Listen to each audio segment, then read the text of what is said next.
Hi there, and welcome to my first and, well, I don't know if it'll be my only, but to a question and answer session that I thought I'd host today because I do get feedback via my email, via messages, via comments, and things like that. And people just asking, in some cases, the same questions over and over. And so I thought today I would just have a little chat about me and my work. And yeah, let's see how we get on. If I apologize if you can hear my fan behind me. Here in New Zealand, it is roughly 24 degrees centigrade today, and the humidity factor must be close to 100%. It's not even summer yet, but never mind.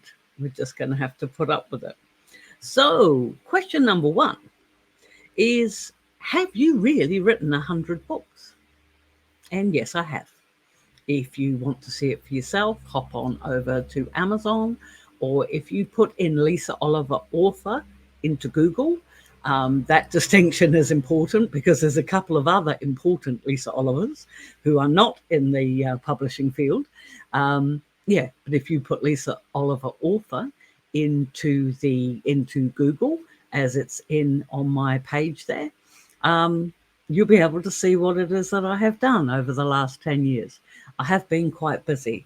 And yes, I have written, I think it is in English titles. I know it's over 100 now because I hit my 100, I think, on my last publiversary, which was back in February of this year. And I have put out, so it's February, March, April, May, June, July, August, September, October, November. Yeah, there's at least another 9 or 10 books come out since then. So, yes, but definitely check that out.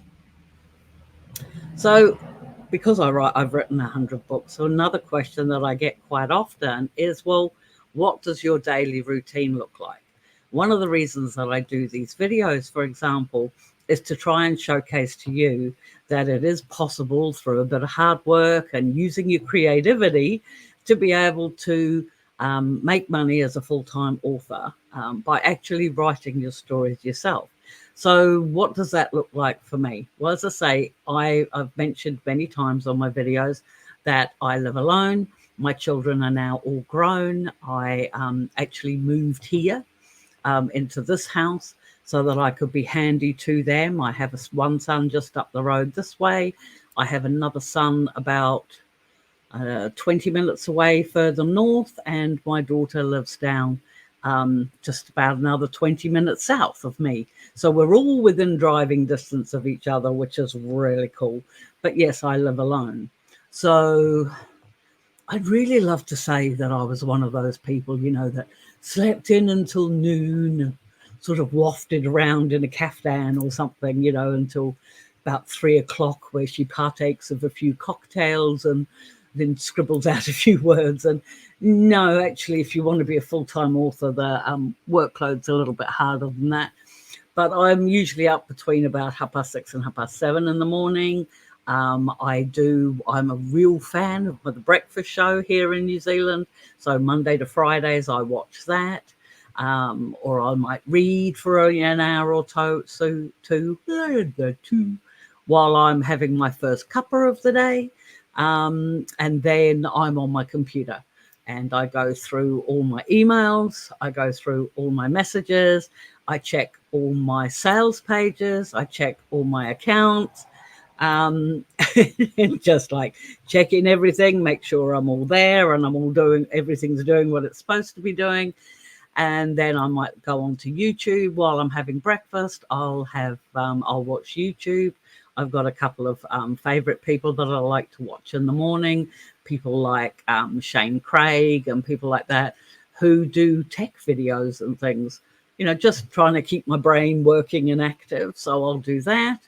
And then I probably start work proper at about, I don't know, it's before lunch, where I'll do article writing, blog posts, video creation, Patreon content creation, promotion material that I want to use for the next week, but that I send off to my PA and all that sort of thing. I try and get as much of the admin side of things done first as possible.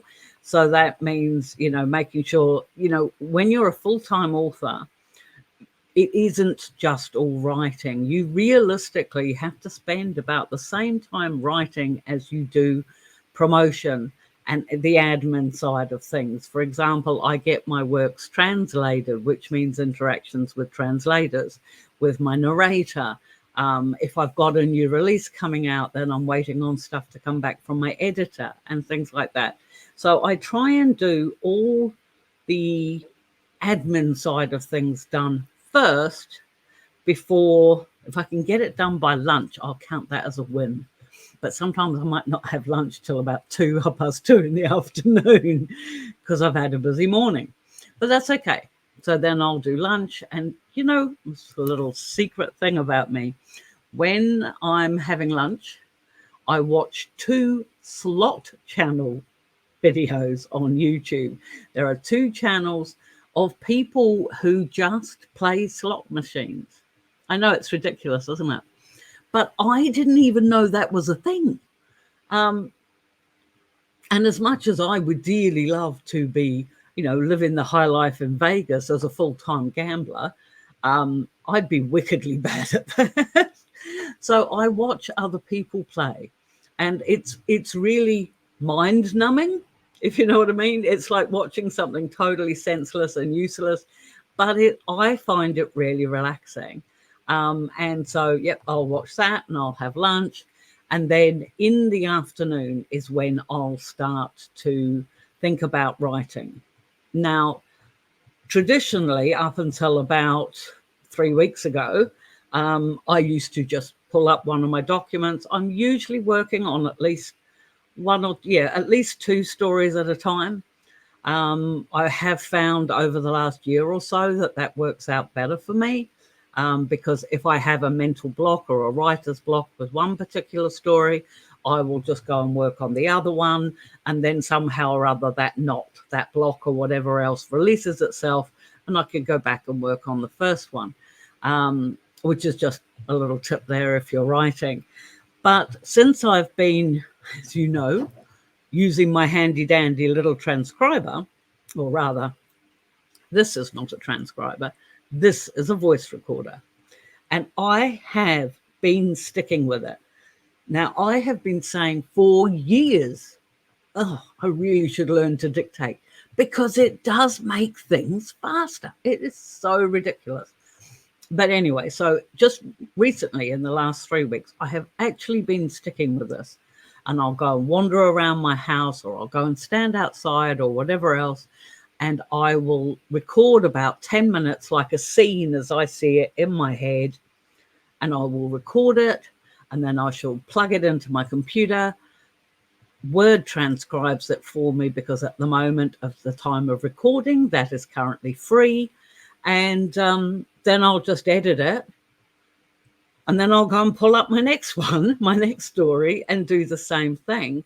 And I can realistically get between 4,000 and 6,000 words done in probably 3 hours, I suppose, without it saving my joints. It's saving my fingers.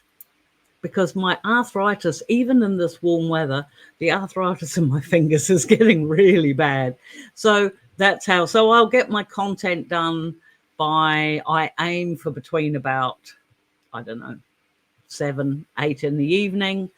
And then I spend my evenings, I'll either craft, I'm learning Procreate. So I've been I'm learning to make, at the moment, I'm creating my own sticker pack in Procreate. So I'm doing that. Or I might do, some of my junk journaling crafts and things like that. Or I'll watch some long and in-depth documentary on YouTube, and shower and bed. I'm usually trying to get into bed by about midnight. However, if I do have another idea, then out comes my little tool. And then, I don't know, maybe I worry that it won't stay on here or something, but then I've got to come and plug it into my computer and upload that as well.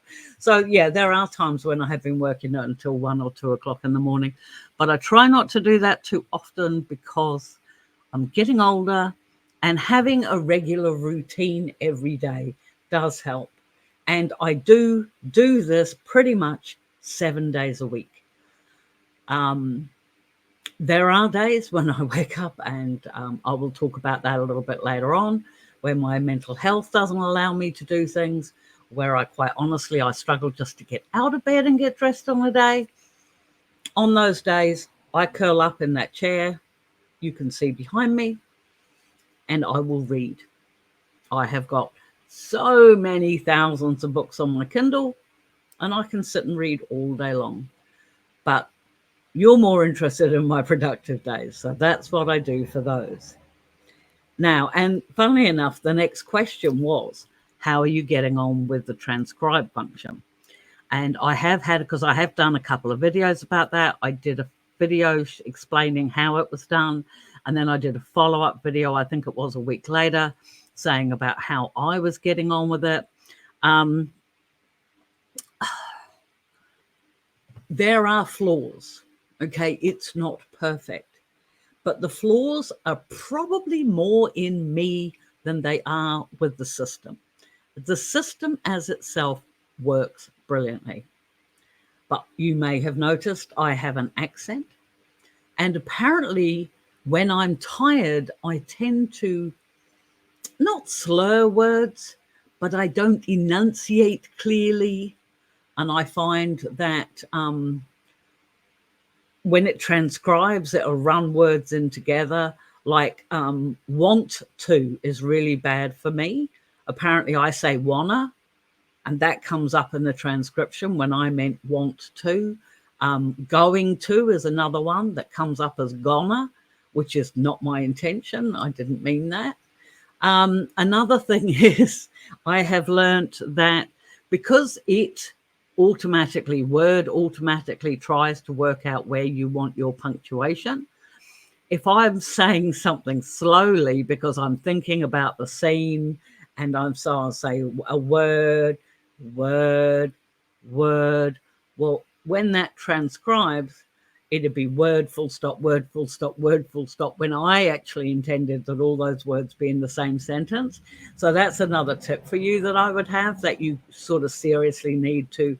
I'm starting to use the pause button more, which is really cool, because then I can think of the whole sentence instead of a part of a sentence. And then I'm not having those same issues with punctuation where I don't want it. But I am persisting with it because I do find that it is quicker. It is quicker for me. If I sit down and want to write 3,000 words, for example, on a particular scene, I find that would probably take me about 4 hours. By using this, I can actually double my output, and I can do the same thing in 2 books instead of 1 in the same length of time.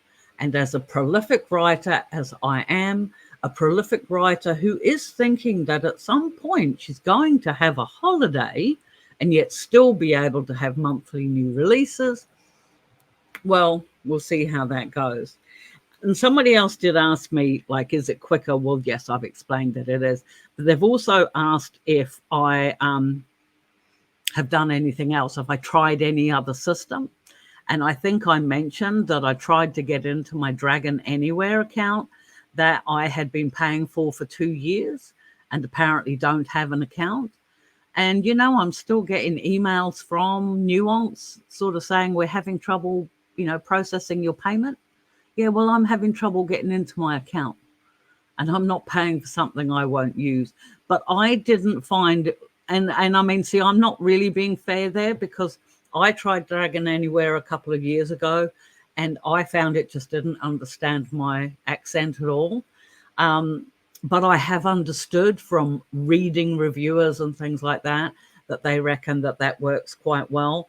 And the other thing is that it is just as easy to dictate directly into Word. And there are other people who have spoken to me and said they've done the same thing in Google, in the Google Docs and things like that. So if there are other things that you've tried, I'd definitely love to hear about it in the comments below. But do I think it's quicker? Yes. Do I think it's easier on an old lady's hands who's got arthritis? Definitely. So, yeah, it's something I'm going to continue to use until a better system comes along. I mean, one of these days, I'd like to just sit here like this and just, I know, what is it my grandson was saying to me the other day about, oh, no, they'll just put a chip in your head, Grandma, and then you could just automatically zone it to the computer. Yeah, that's not going to happen in my lifetime, and I'd prefer that it didn't. But anyway, okay, so let's move on to a couple of self-publishing questions, because of course, you're writing these books, and I try and encourage writers wherever I can to be able to write and finish their work, because that finishing part of things is really important. So the first question I have is, how do you format your book? Okay, so I write in Word, and but I understand this works for other platforms or other programs that you're using.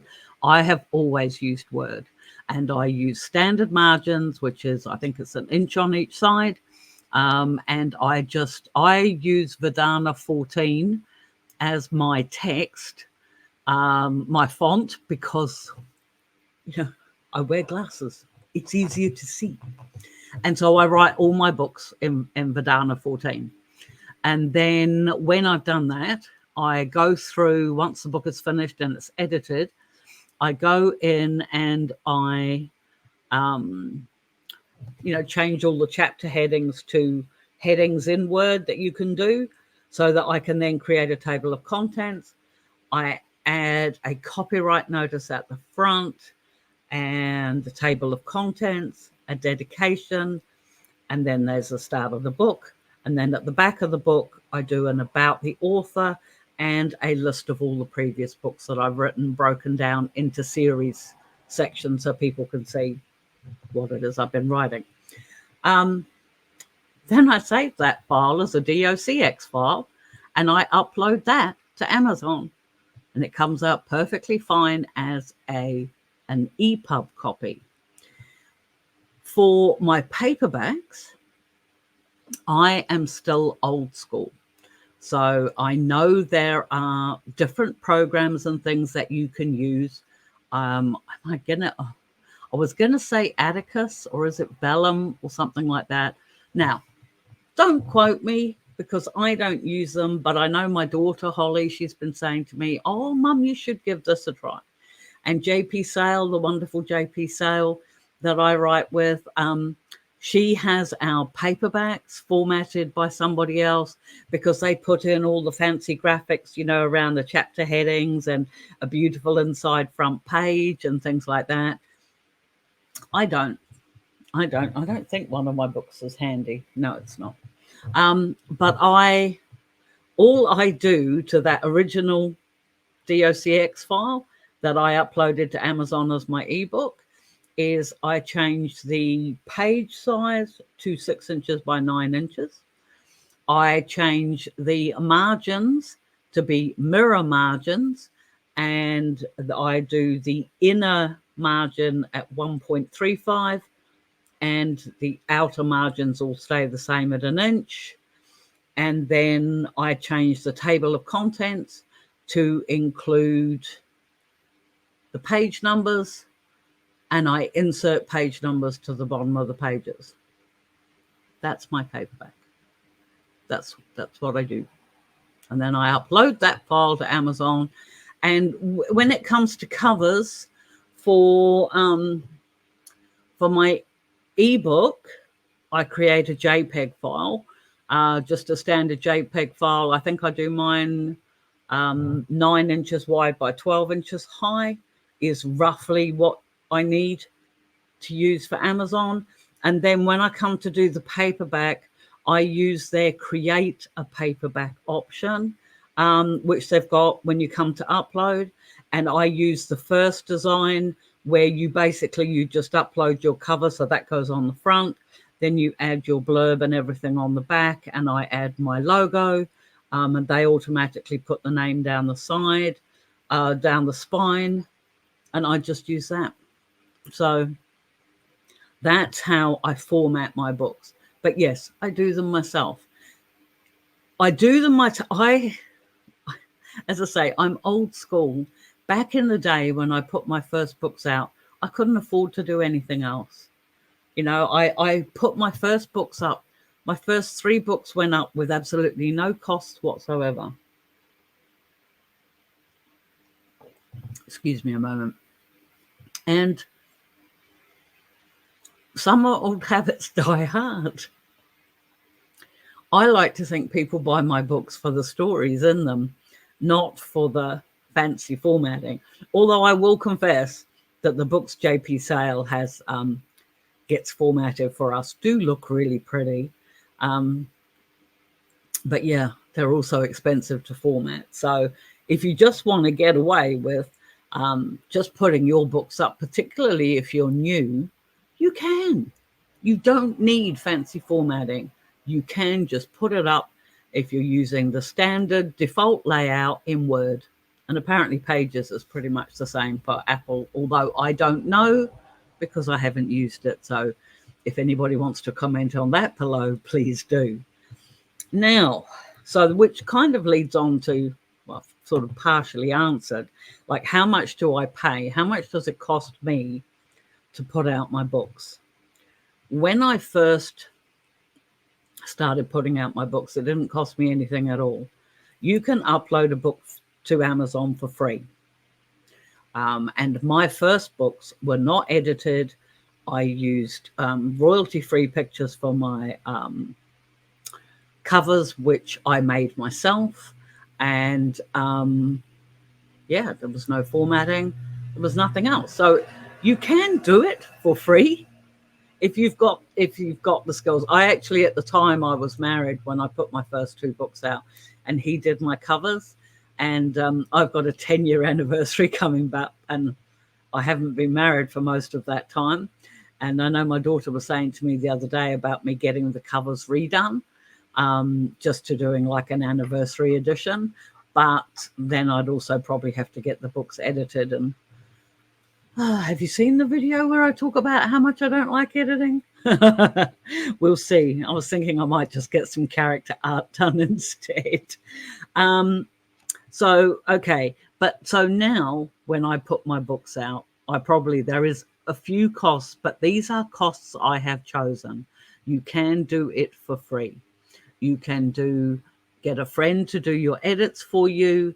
As you can tell, you don't need a lot when it comes to formatting your book to get it for an ebook status. You can create the covers yourself using free graphics from somewhere like Pixelbay. Is it Pixelbay? I think it's Pixelbay, or is it Pixabay? But one of those. There's free royalty site images that you can use. And you can do all the promotion yourself. So for me, the things that I pay for is I do now pay for an editor because I kind of learned that it was useful. And I do recommend, if you've only got a limited budget, spend it on the editing and not on anything else. Editors are really, really important. So I have my editing, then I have a Shutterstock subscription because that's where I get most of my model images from for my covers. And I pay Photoshop is now a subscription. Microsoft Word is now a subscription. And I also pay somebody to promote my books. While I still do social media, all the promotion side of things to groups and things like that I pay somebody else to do that. I just write the posts up once a week and send them all along. And then that person just farms it all out to the different groups and everything else to basically say, hey, Fenrir's Fate is currently live. Ba-bum. There we go. I just promoted. But yeah, no, so that's, yeah, I pay somebody else to do that. So all told, I mean, how do you apportion subscriptions? Because you see, for me, it's worth it to do a subscription for Adobe, and it's worth it to do a subscription to Shutterstock. And it's worth it to do a subscription for Microsoft Office because I write 10 to 12 books a year. However, there are free alternatives. You know, I know that Photoshop, there's a place called Photo P, is it? Or Pia, I think it's called. You can use Google Docs. You don't have to use Word. You can get perfectly good pictures from somewhere like Pixabay that are all totally free. Do not just do a Google search and copy and paste them from there. Do not go promoting your books with copywritten images on them that belongs to someone else. That is the fastest way to shut down your career, which is why I pay for a Shutterstock subscription. But so thinking about it, with all those things might cost me $50 a month, maybe, if I added them all up and then divided them by 12, because some of them I pay annually and some of them I pay monthly, maybe $50 a month. And because I put a book out roughly every month, we could loosely say it costs me about $50 in subscriptions to put out a book. I pay about $160, I think it is, for editing, because the editor is someone close to me. And I pay about $100 a month for somebody else to do my promotion for me. So it's worth it to me because I now have a system and I have built up my community.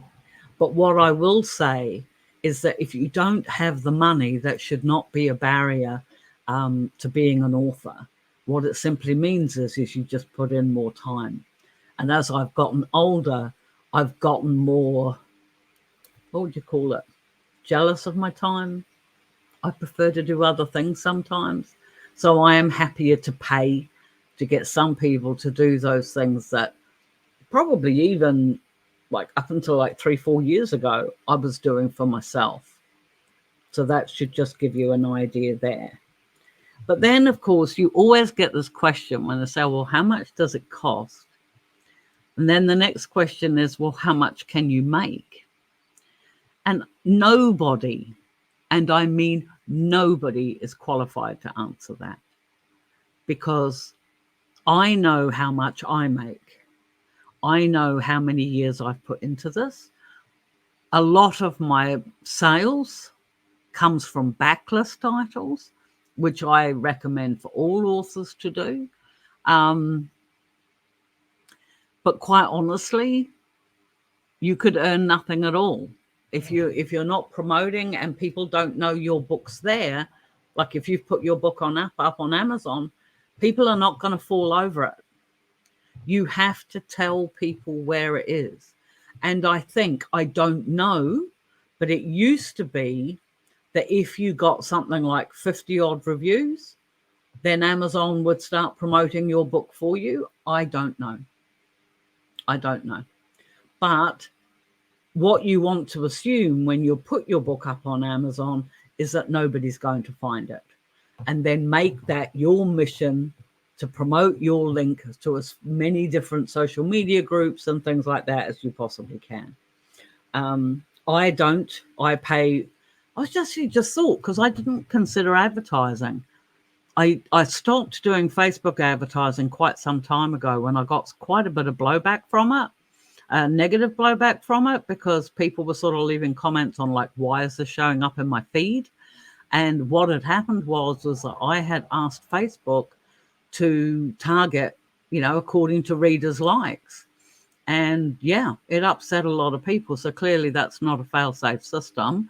And I think at the moment I have a brand awareness ad running with Amazon, which I just set a budget of,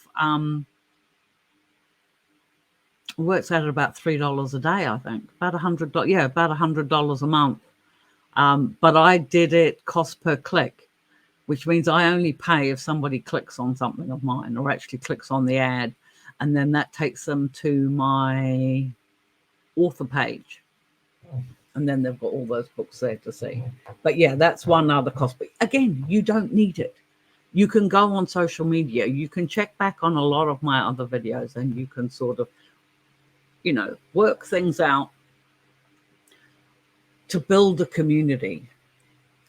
That is, without a doubt, the biggest gift I have gotten from doing this as a career, from writing my first book 10 years ago to now, is the friendships and the sense of community that I get from my readers.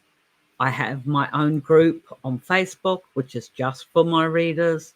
There's probably about 1,000 people in there, I'm not sure. But they send me posts. They get excited. They comment about things. They share bits about their lives. They share bits about their crafts. We hold competitions. We do all sorts in there. I absolutely love it. I swear it is the happiest place on Facebook. I've now also, in the past, I think it's 3 months now, 3 or 4 months now, I've been running a Patreon as well, which is just small. But again, it's people there readers who are genuinely love what I do. They love my stories. They love my characters. And they are the single biggest blessing that I have had from being an author. Without them, I probably would have stopped getting out of bed a long time ago.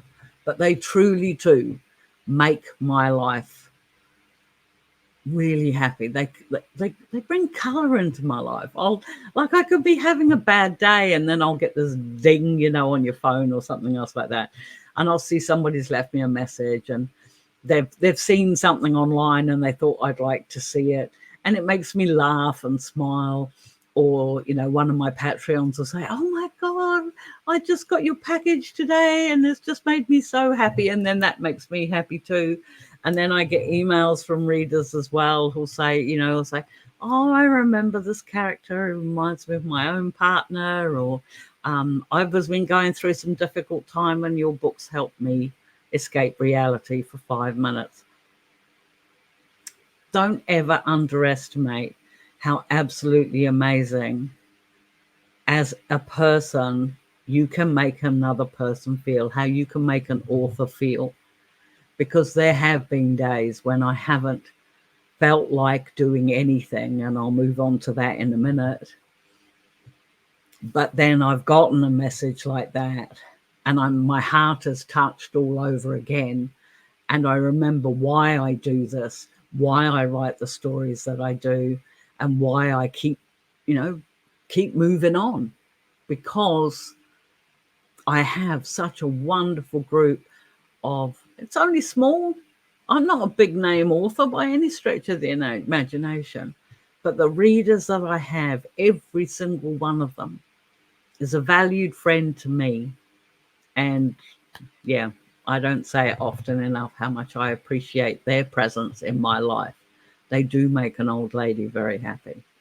But anyway, let's move on.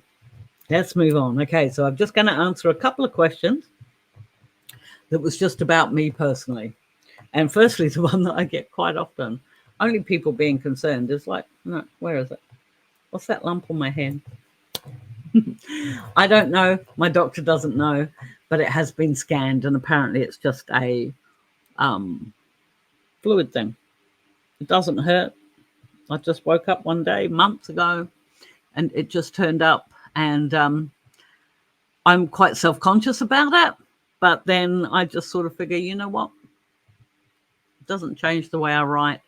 Doesn't change my sunny personality. It's not doing me any harm. My doctor did say it was quite rare because it's just, there's only my skull under there.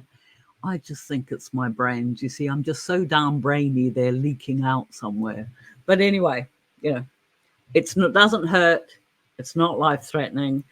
And I just apologize if it's distracting, but I am just learning to just ignore it because, the only time the doctors want to hear about it is if it gets any bigger, and it hasn't been, so let's not go there. Another thing I get asked about is managing my PTSD. And there's been lots of questions around my PTSD because, again, it's something I'm quite open about. I'm quite vulnerable about. I suffer from anxiety. I suffer from social anxiety. I suffer from panic attacks at times. I have suffered from depression at times, and it's all collectively under the complex PTSD umbrella. For example, it took an awful lot on the day I had to move here.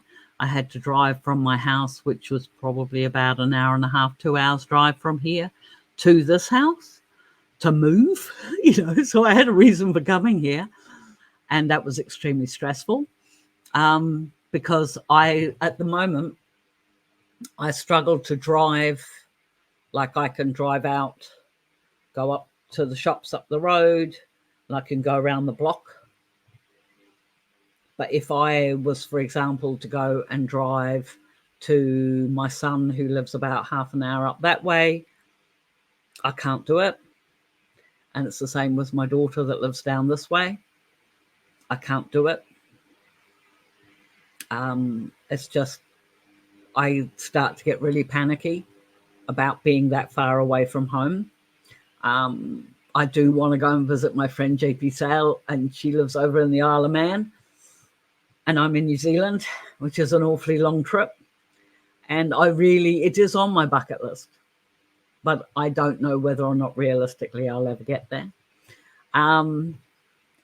So by managing my PTSD, I stay within, behaviors that I'm comfortable with. I don't have to go out shopping or anything because that's what the internet's for. And I've got really, really amazing couriers out this way who drop things off for me. I get my groceries delivered because being in a supermarket makes me feel uneasy. I worry a lot about my personal safety. So I have cameras and all around my house. And I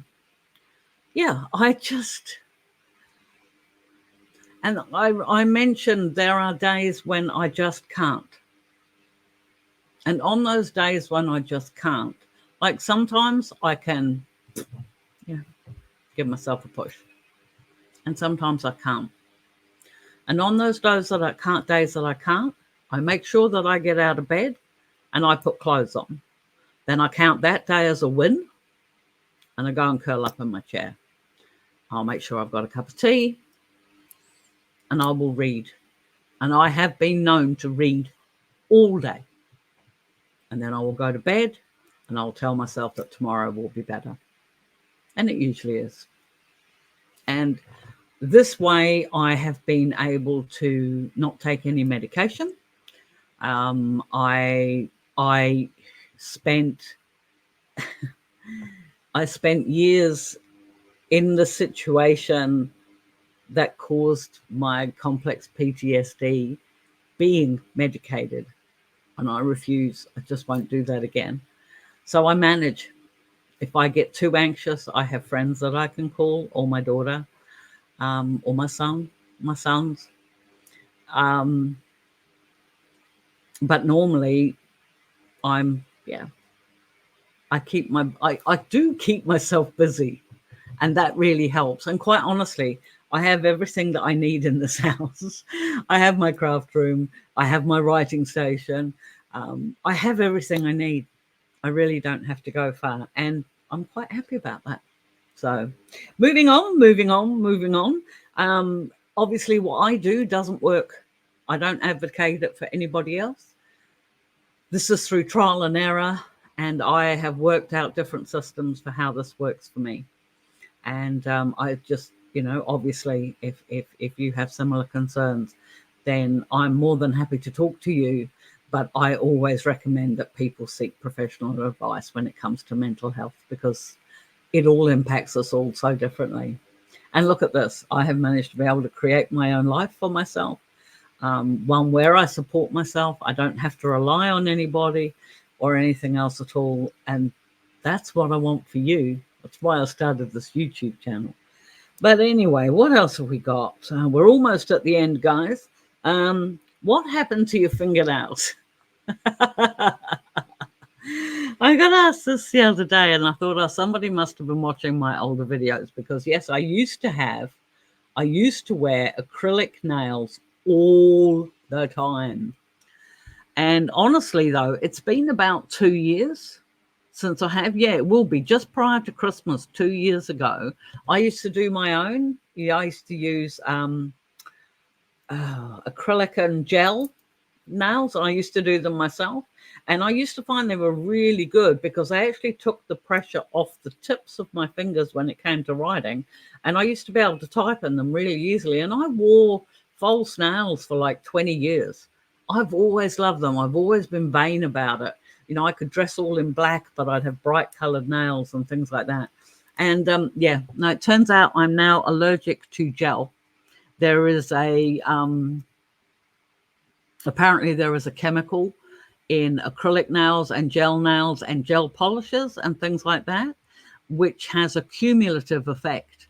And the first time it happened, I'd actually gone and got my nails. No, I did my nails, and then I got like a burning under here, so I took them all off and everything else, and they healed up really quickly, and I didn't think anything of it. I thought, oh, maybe I'm doing something wrong, so I went to a nail technician and had them done, and within like an hour of my being home, I had to pull them off, and I had chemically burnt the ends of all my fingers, and it took months. And I'm talking 9 months, maybe longer, for it to heal, for all that crap to actually work its way. I've actually even got like marks on the, I don't think you can see that, but I've got like marks on the back of my hand where it was actually coming out. It was actually working its way under my skin and like trying to come out in various places along my wrists and hands. So yes, please be aware. I did buy some press-on nails the other day because I'm sorry, I still love the idea. But one, I don't know that whether or not they'd actually withstand being typing. So if somebody knows that, please let me know in the comments below. And the other thing is that I'm also not sure that I wouldn't be allergic to them either, because if they've got some form of gel polish on them or something, then chances are I'm allergic to that.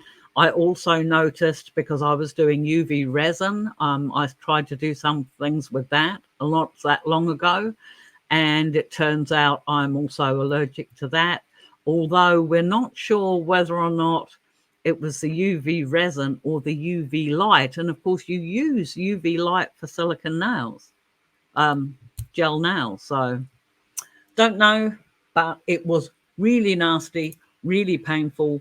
Do not recommend. But if anybody knows anything about press-ons, please let me know in the comments below. And finally, where do we go? Where did Zeus and Hades go? My Rottweilers. I know people say when they get rid of their dogs that they've gone to a farm, and it's a euphemism for having them put down. But in my case, they genuinely, well, actually, they didn't go to a farm. They went to a lifestyle block out the back of Tokoroa. A friend of mine came and took them for me. And a guy took them on together. And the last time I heard from him was this last Christmas, when he sent me a picture of them lording it up with another couple of dogs and really enjoying themselves, which was really awesome. The bottom line was that I knew that I was moving, and I knew that I'd be moving into a rental property from a house that I'd owned. And I don't know what it's like in your country, but in this country, it's damn near impossible to get a rental as it is. And a rental when you've got two 80 kg Rottweilers is impossible. So I gave them up so I could be closer to my kids and grandkids. But I do know they're happy. I do know they lost a lot of weight because the guy had 10 acres. So they, and apparently he's out with them like most days, just out on the land and everything else. So they have plenty of room to run. And it was, quite honestly, it was probably the best lifestyle for them. And they probably would have lasted a lot longer than it was than just snoring on my couches, which is all they used to do when they were living with me. So that's what happened to Zeus and Hades. And I'm going to finish this off because this is 45 minutes. Gosh, I can yak, can't I? But anyway, my last question, a bonus question, if you like, was I had, and I get this in various forms, which is why I'm paraphrasing, but it's along the lines of, I live in XYZ, any country you can think of. Can I do what you do? Yes, with a couple of caveats. One, you need an internet. So you need some form of internet connection. So if you're watching this video, you've got internet. Brilliant. That's the first thing you need. The second thing you need is a way of receiving funds from Amazon. Now, I know that Amazon has expanded its banking now, and it has links with so many countries now where it just does wire transfers. It's a definite change from the good old days when they used to send checks. They don't do that anymore. But one thing I would recommend, if you are in a country that doesn't accept overseas income, then open a Payoneer account, which is run through the Bank of America, and Amazon is more than happy to pay money into that for you, and you can apply for a debit card, which you can then use in ATMs in your countries all over the world. So that's what I'd recommend for that. And finally, you just need a really strong passion to share your stories, which is exactly why I do what I do. I now find myself in the really awesome situation that, what's today? I'm filming this on a Wednesday. So tonight we've got a lotto draw, and I think we're talking New Zealand. It's not huge, but I think the winning Powerball thing is, it's either $6 or $8 million. And I have a ticket. I have a ticket with for every draw. But the thing is, the great thing about my life is that if I woke up tomorrow morning with that email from, the My Lotto people saying, you have won $8 million or however much it is, my life wouldn't change. There is only one thing in my life that I would change if that happened. And that was, I would ring my landlord and ask him if he'd sell me my house, because I am living in the house that I love, in an area that I really enjoy and where I'm comfortable. I'm doing work that I love, and I have such a wonderful online community of friends, readers, people who really, they make me feel good so often because they enjoy the stories that I share, that my life wouldn't be any different. It would be, oh, wow, I've won. Maybe a bit of a happy dance, maybe a call to my kids to say, hey, I can pay your mortgages for you. And then I'd go back to doing my work and my admin. I might pay somebody to do more of the admin, but I'd still write the stories I love. I'd still be here as a silly old lady on YouTube, and I would still truly appreciate every single reader that I have, because they are worth more to me than any lotto win. If you have any other questions for me, perhaps more practical ones or whatever else, drop them in the comments below. As always, if this was useful to you, please hit the like and subscribe button. But the most important thing is, please go out there and hug the ones you love today, my friends. I'll see you in the next video. Bye.